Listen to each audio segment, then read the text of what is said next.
Hi, this is Scott Garibay, and today we're going to talk about Dungeons & Dragons 5th Edition.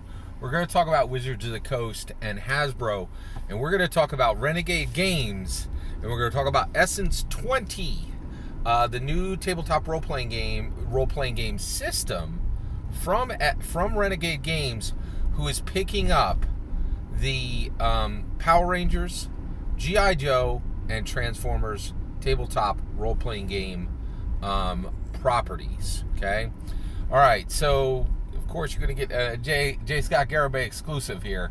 I'm going to give you a different take. What's happening with this? Why is this happening? So first of all, Nerd Immersion was like, hey, we're going to get a Power Rangers game, and he's like really excited about it. And I'm looking at this thing and I'm like, what's happening here, right? Because it's weird. All right, so let's talk this through. What's really happening here, right? I'll give you my short sum. I think this is a dump and run on the part of Wizards of the Coast and Hasbro.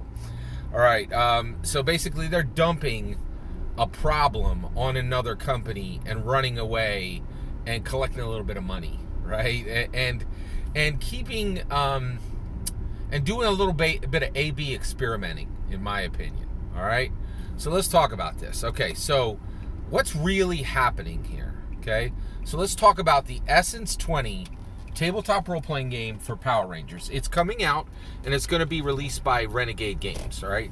Now, first of all, let's talk about Power Rangers. Power Rangers is owned by Hasbro. They bought it from Saban last year. I think they paid like $400 million for it. Like, it's pretty crazy, right? It was a lot. It wasn't cheap, right? So, and they bought it, I think they bought it lock, stock, and barrel, okay? Again, correct me if you know better on any of this. I'm just giving you the data I have, right? So basically, Hasbro owns Power Rangers, right? Now guess what? Hasbro owns Wizards of the Coast. You know what Wizards of the Coast makes? They make the best tabletop role-playing game in the world. It's called Dungeons & Dragons 5th Edition. And it's got a really good rule system on it, right? That people know and people love, right? So Hasbro is like, okay, we own Power Rangers. We own Dungeons & Dragons. The logical next step would be like, oh, let's use the Dungeons & Dragons rule system, which is fantastic, to make a Power Rangers game. You know what Wizards of the Coast and Hasbro said? They said, heck to the no. Power Rangers does not warrant the Dungeons & Dragons rules engine. Because I'll tell you right now, ain't nobody in the world give a crap about Essence 20, whatever nonsense rule system that Renegade Games is running out. So first of all, let's talk about Renegade's games, right? They are terrible at rule systems.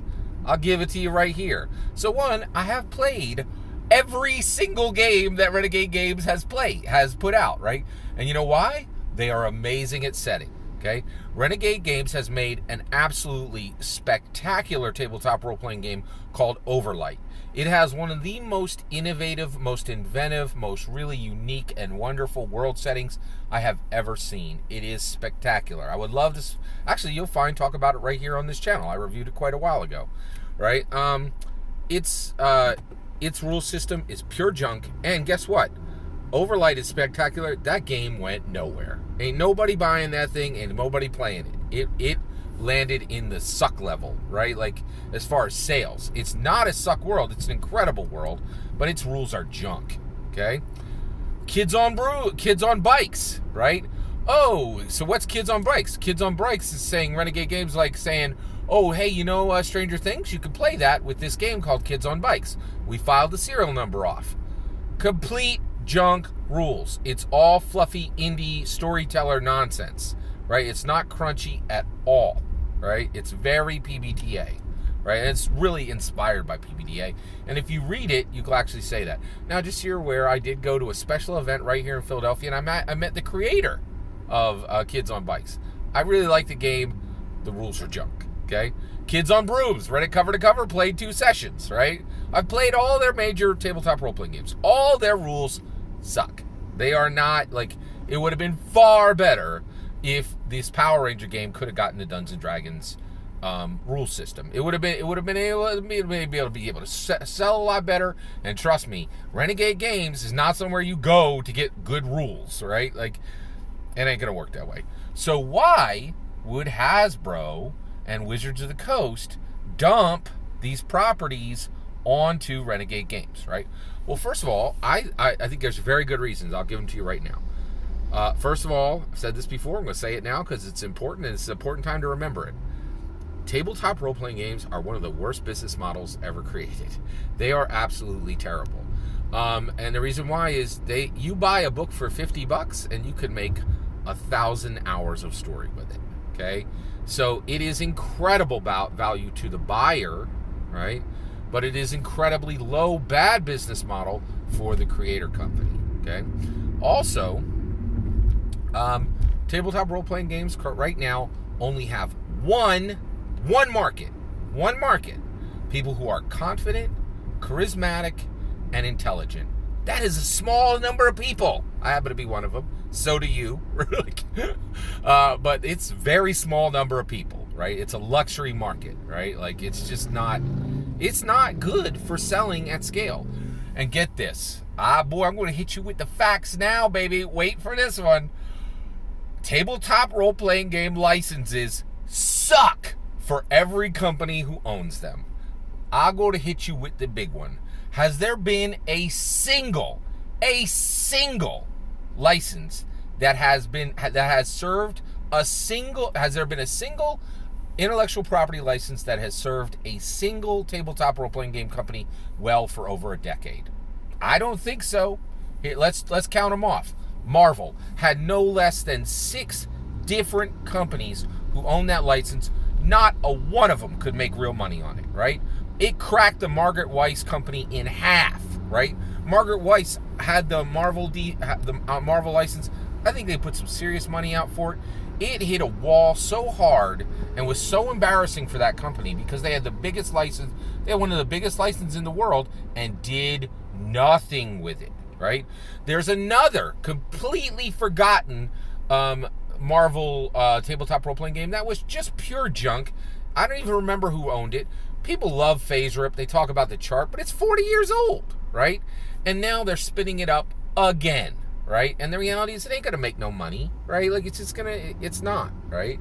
And so, let's count them off. Let's count off just tons of licenses that have not delivered for the companies that have them, right? Battlestar Galactica, the Dresden ones, Street Fighter, Alien. Actually, Alien's brand new, but I don't think that thing's selling really well. I really don't. Like, I think Free League owns that. They ain't eating the world, right? They got a few sales and it looks cool. They got a good box, But the reality is, licensed tabletop role-playing games don't make no money. They don't make no money, right? Like, not at scale, right? And I think, and that's just it. And here's the other kicker. If you ain't Dungeons & Dragons, you're indie, right? And frankly, any other role-playing game in the world is just gonna do a little bit of cash. Avatar: Last Airbender, right? And I am predicting doom for that game because the PBTA is a suck rule system that has a bad taste on it from one of its biggest, most successful games. There were major problems with the creator that I think rubbed off on that game, right? So the idea that PBTA, Powered by the Apocalypse, being the primary engine for this Avatar game, bad idea.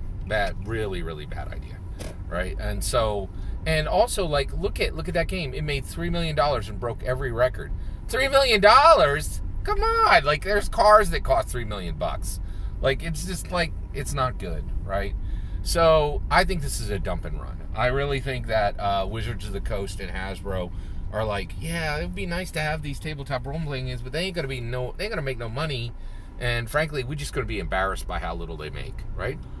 What if we can get some, company where even a minor success would be good for them, right? For us, this would be an embarrassment, but for Renegade Games, yeah, maybe they could do something with it. And even if they can't, it'd be nice to. We'll look over and see what they do and use it as A/B testing, right? So, my opinion, this Power Rangers game is kind of an embarrassment to, like, they know it's not going to make any money, and nobody has fixed this problem where licensed games actually make some real money. Well, that's my opinion. What do you think? Go ahead, tell me. Oh, and I'm not forgetting Star Wars, right? Go ask FFG how's that's doing for them right now. I'd love to hear your answer. Let me know in the comments below. Please consider liking and subscribing. Have a wonderful millennium.